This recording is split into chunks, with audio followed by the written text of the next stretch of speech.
Hi everyone, I'm Dr. Karam, board certified facial plastic surgeon. I specialize in facial rejuvenation, which basically means I help people look as young as they feel. And on that note, we are really lucky today to take the behind the scenes look at one of my surgical patients. Her name is Gina, she's 50 years old, and she was kind enough to allow us to follow her through the entire process up to the 30-day post-operative mark. So we're gonna see her pre-surgery, at the time of surgery, and then every step along the way post-operatively. So get ready guys, this is gonna be very interesting and very insightful, and I feel so grateful to Gina for allowing us and allowing you to be a part of this intimate journey. So without further ado, let's have a look.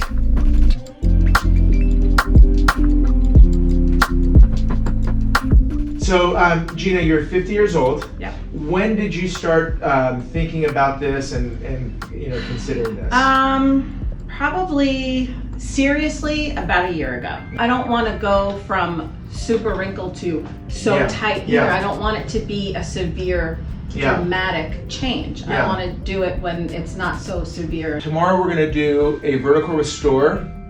We're going to do a fat transfer. We're going to do an upper eyelid blepharoplasty and a lower eyelid blepharoplasty and a lip lift. So fundamentally, all of that stuff together fits under the category of full facial rejuvenation. So the combination of removing skin here and removing the soft tissue here, lifting all this back up, giving this a little bit of a gentle upward redirect is going to be an amazing outcome. Thanks again, and we're going to take care of you tomorrow morning. See you tomorrow. All right. Thank you.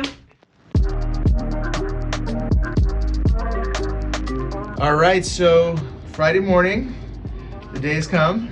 We had a beautiful pre-consultation meeting yesterday, and now we're getting ready. She's nice and relaxed from the Ativan that we give. The fat transfer is going to go under the eyes, above the eyes, a little bit in the temples, down around the mouth here, and into the lips. So here I am marking the vertical restore incision. In the upper part here, I'm going to bring the incision inside the hairline, so that way when we lift the lateral brow and bring that up, we're not going to shorten that distance, so we're going to use the hairline to protect us. And then we're going to bring the incision into the natural creases of the ear. This is a post-tragal incision, and we're going to follow the natural creases behind the ear as well to hide the incision, and a little bit into the back of the hairline, just like that. This point here is the entry into the deep plane. This is the entire region that is going to be surgically lifted and affected. And directly under the chin, so we can remove the excess fat and submuscular structures that will give the neck a better contour. We make a small incision there. For the lip lift, the incision is going to go in the natural creases between the nose and the lip, and we're going to use a bullhorn technique where the incision hides in those natural creases, and it'll be very difficult to see. The shortening of the upper lip will bring proportion to the overall outcome. And here I'm going to mark the upper eyelid incision again in the natural creases. As you can see, there's a common theme here. We're trying to put incisions where they can't be seen. And here I'm pinching the excess skin that Gina doesn't need for eye closure, and then I'm marking the segment that's going to be removed. And I'm testing this against where the position of the eyebrow would be. In the lower eyelid, I'm making the incision in the natural lower eyelid crease, same as above, where then again I can pinch and see how much excess skin there is to remove after I remove a little bit of fat and puffiness from the lower eyelid. So once this is done, that'll be exactly how much we remove. So it's a very precise technique, so we never remove too much and cause distortion or change. Now I'm going to do the same thing to the left side. All right, so we're about to head in right now. We'll be in here for a few hours, but I'm really excited. It's going to be a beautiful transformation. All righty.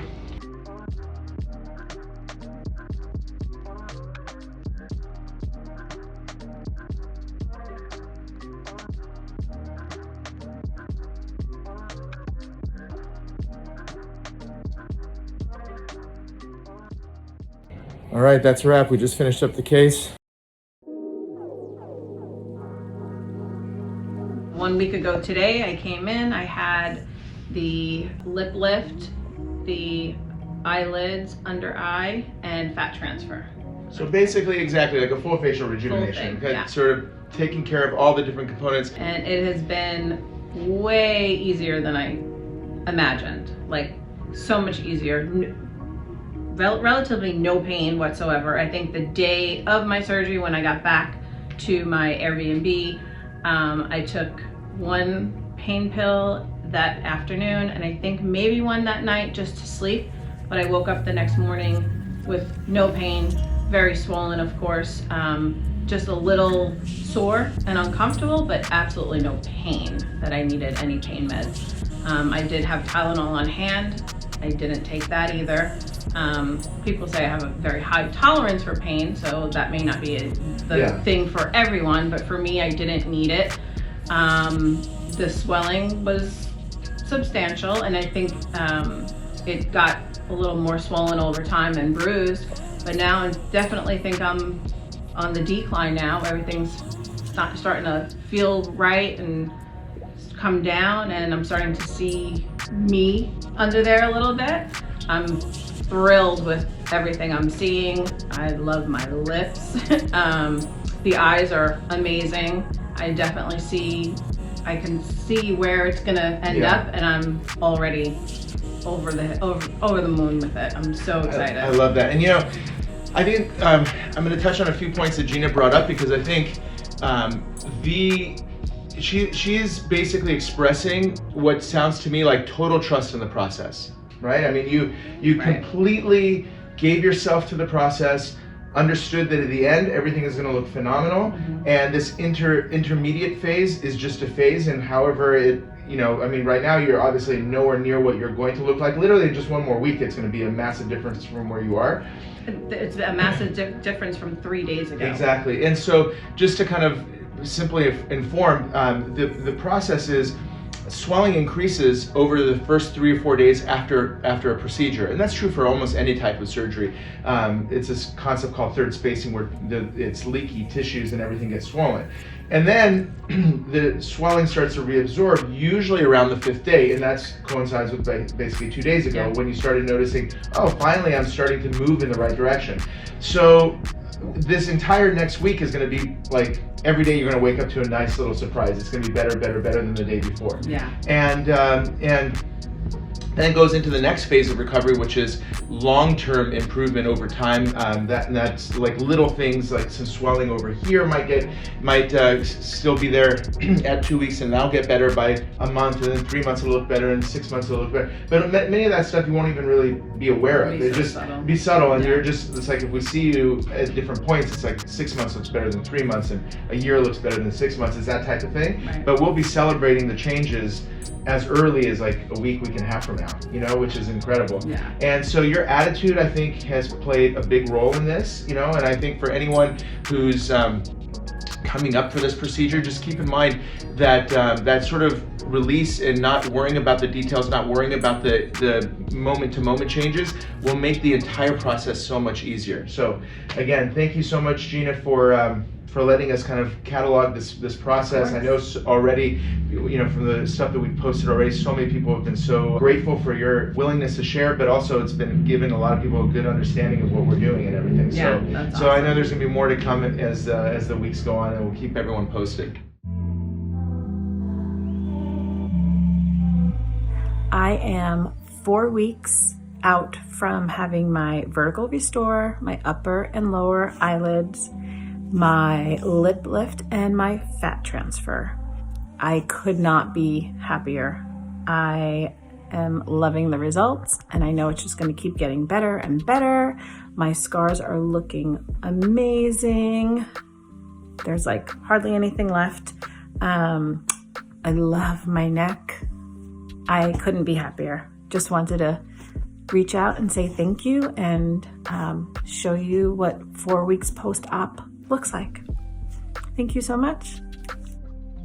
How awesome was that? I mean, how often do we get a chance to get into the day-to-day of a patient recovering from facial rejuvenation, from consultation all the way to day 30. That was really, really great, and I hope you found it very insightful. I hope you found it educational, and more importantly, allowing you to trust the process. As long as you choose the right surgeon who's experienced in these procedures, and you know you're in good hands, everyone's going to get through it. Even though the first week or week and a half is going to be a little rough and rough looking, have faith in the process, because ultimately beautiful results are just around the corner.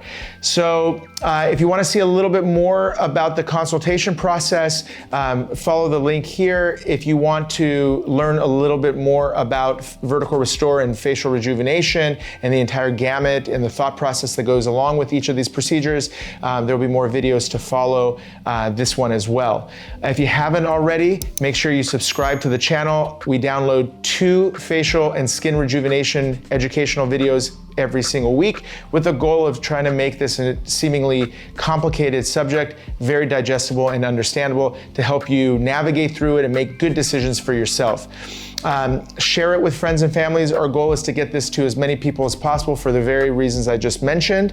And if you liked it, hit me up with a thumbs up. If you have any questions, drop them in the comments below. I will be sure to do my very best to answer as many of them as possible. Without further ado, guys, thanks so much for your kind attention. Dr. Amir Karam.